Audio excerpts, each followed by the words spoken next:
Bonjour, donc moi c'est Séverine, je suis chargée de lancer l'antenne La Cloche à Rennes depuis septembre 2020.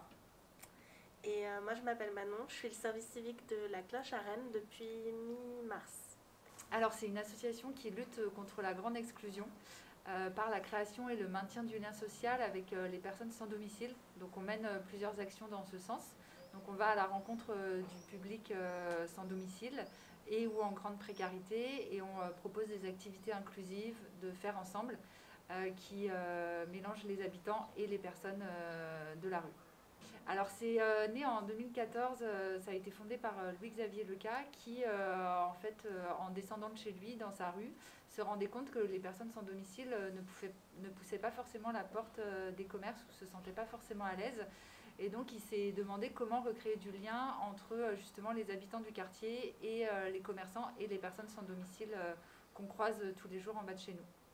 Alors, dans le dernier rapport de la Fondation Abbé Pierre, il y a 300 000 personnes sans domicile en France, dont 24% qui ont un travail et 38% de femmes qu'on voit moins, mais qui sont quand même bien présentes à la rue. À Rennes, on va faire des ateliers de faire ensemble. Donc on a le théâtre qui consiste à écrire une pièce qui va ensuite être jouée devant un public, donc avec des personnes à la fois de la rue et avec domicile. On a aussi un atelier de cuisine. Donc l'idée c'est vraiment de cuisiner ensemble, de partager un bon repas et de passer un bon moment.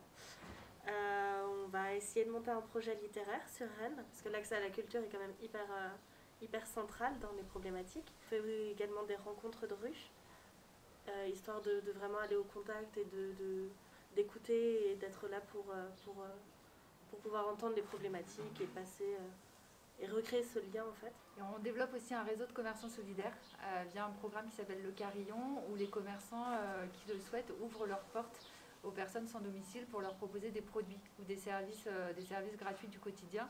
Et ce programme justement de commerçants solidaires permet de recréer du lien entre les commerçants et les habitants du quartier et les personnes sans domicile.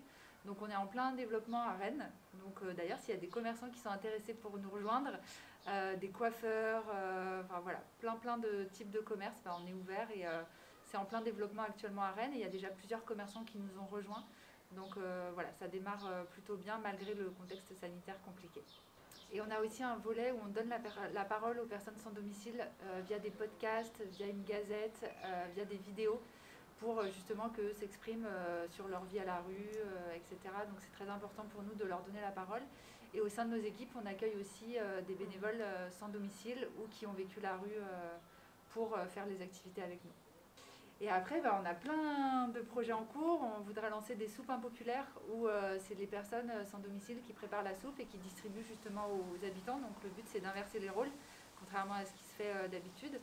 On a aussi plein d'autres projets. Pourquoi pas de lancer une radio à Rennes avec les personnes de la rue, des ateliers artistiques. Enfin voilà, il y a plein de projets qui sont en cours et qu'on espère développer d'ici la fin de l'année. Faire ensemble, je pense que c'est ce qui nous correspond mieux à la cloche. Et moi, je dirais lutter contre les préjugés et les clichés qu'on peut avoir envers le monde de la rue. C'est très important, ne serait-ce que de pouvoir dire bonjour ou sourire à la personne qu'on croise en bas de chez nous.